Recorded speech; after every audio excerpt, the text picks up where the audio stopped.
Naquele instante, ninguém estava a pensar em futebol. Durante apenas um segundo, um choque brutal em campo transformou um dos melhores guarda-redes do mundo num homem que lutava simplesmente para sobreviver. Os médicos falavam em voz baixa. As previsões eram devastadoras. Muitos acreditavam que Petróleo Ek nunca mais pisaria um relvado. Alguns até temiam que não voltasse a ter uma vida normal. Mas o destino tinha preparado uma história que ultrapassaria qualquer argumento de cinema. Antes daquela tarde fatídica de outubro de 2006, Petróleo Ek já era considerado um fenômeno. Tinha chegado ao Chelsea em 2004, com apenas 22 anos, precisamente quando José Mourinho começava a construir uma equipa destinada a dominar a Inglaterra. E desde o primeiro dia parecia impossível marcar-lhe um golo. A sua época de estreia entrou imediatamente para a história.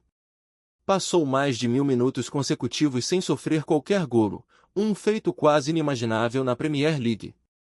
Terminou o campeonato com apenas 15 golos sofridos e estabeleceu um recorde de 24 jogos sem sofrer golos numa única temporada. Décadas depois, esse registro continua a ser uma referência absoluta para qualquer guarda-redes. Mas não era apenas a estatística que impressionava. Era a forma como defendia. Tinha reflexos quase sobre-humanos, uma elasticidade incrível e uma coragem que fazia qualquer avançado hesitar. Atirava-se aos pés dos adversários sem pensar duas vezes.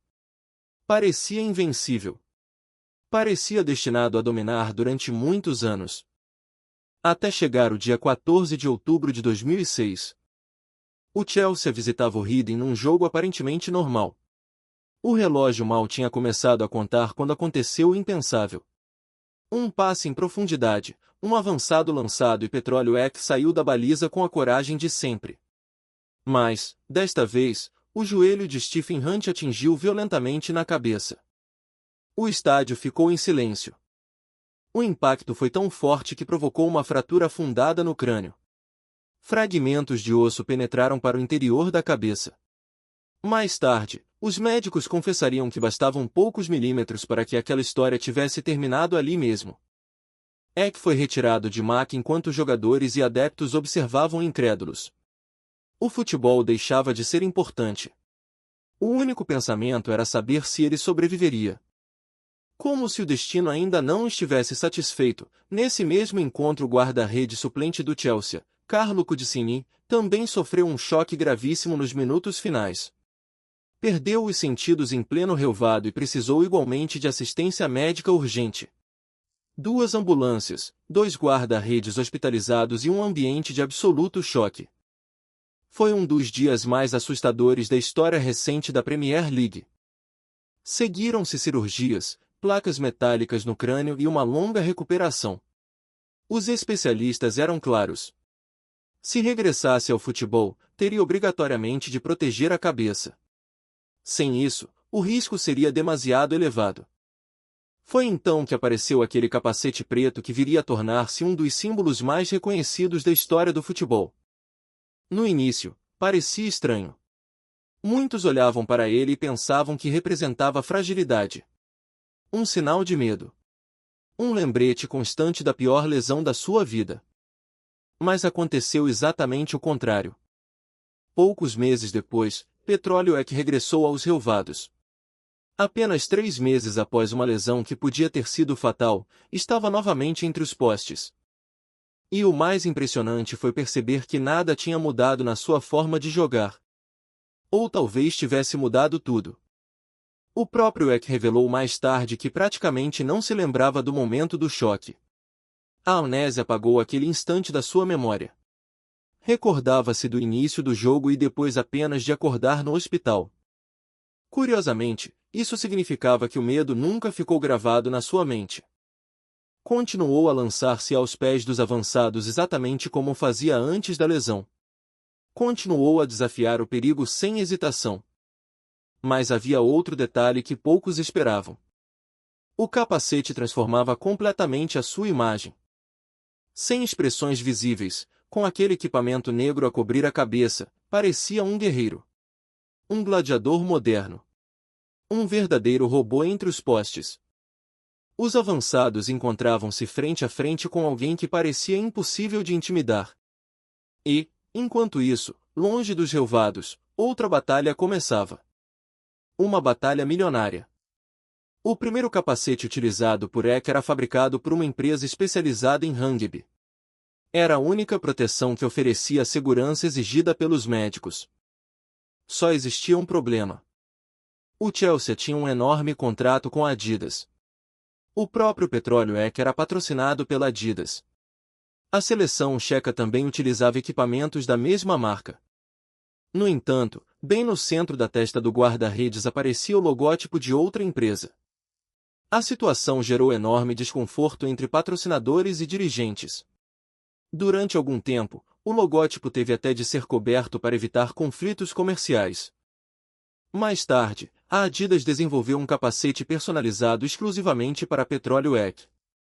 Aquilo que começou como uma necessidade médica acabaria por transformar-se num fenômeno de marketing. O capacete passou a fazer parte da identidade do jogador. Milhares de adeptos compravam réplicas. Tornou-se um símbolo reconhecido em todo o mundo. Mas a verdadeira consagração ainda estava para chegar. Ano de 2012. Final da Liga dos Campeões. O Chelsea enfrentava o Bayern de Munique na própria Allianz Arena. Quase toda a Europa acreditava que os alemães iriam levantar o troféu em casa. O ambiente era esmagador. Cada ataque do Bayern parecia anunciar o inevitável. Mas havia um homem que recusava aceitar esse destino. Petróleo Eck. Durante o prolongamento aconteceu um dos momentos mais importantes da final. Arjen Robben preparava-se para marcar uma grande penalidade. Era a oportunidade perfeita para colocar o Bayern em vantagem definitiva. Mas Eck parecia conhecer-lhe os pensamentos. Escolheu o lado certo. Defendeu. O estádio explodiu em incredulidade. Ainda assim, o melhor estava guardado para o desempate por grandes penalidades. Dias antes da final, Petróleo Eck tinha estudado horas e horas de vídeos dos jogadores do Bayern. Observou cuidadosamente os hábitos de cada marcador. Como colocavam o pé de apoio. Para onde olhavam. Como respiravam antes do remate. Quando chegou o momento decisivo, parecia ler a mente dos adversários. Acertou a direção de todos os remates. Todos. Não foi apenas uma demonstração de reflexos. Foi uma aula de preparação, inteligência e força mental. E Vico Olit falhou. Bastians festejar também. O Chelsea conquistava finalmente a Liga dos Campeões pela primeira vez na sua história. Enquanto os companheiros celebravam, muitos olharam novamente para aquele capacete preto. Já ninguém o via como uma proteção. Era uma coroa. Era o símbolo de alguém que tinha sobrevivido ao impossível. A lesão que devia ter acabado com a sua carreira acabou por construir uma lenda ainda maior. Depois desse regresso extraordinário, Petróleo Eck continuou a colecionar títulos, conquistou mais luvas de ouro da Premier League e estabeleceu um recorde absolutamente histórico, 202 jogos sem sofrer golos na principal liga inglesa. Um número que continua a impressionar qualquer amante de futebol.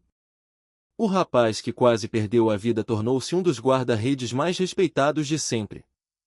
E talvez a maior vitória nem tenha sido levantar troféus. Foi provar que a força mental consegue, por vezes, vencer aquilo que parece impossível. Hoje, sempre que alguém vê aquele capacete preto, não pensa apenas numa lesão. Pensa em coragem. Pensa em superação. Pensa num homem que enfrentou a morte, recusou desistir e voltou ainda mais forte. Os adeptos do Chelsea nunca esquecerão aquele herói silencioso. Os amantes do futebol continuarão a recordar uma das maiores histórias de resiliência que este desporto já conheceu. E fica inevitavelmente uma pergunta: se aquela lesão nunca tivesse acontecido, Petróleo Eck teria sido recordado como um grande guarda-redes, ou foi precisamente essa tragédia que o transformou numa lenda eterna? Partilha a tua opinião nos comentários, porque esta é uma discussão que nunca deixará de dividir os adeptos.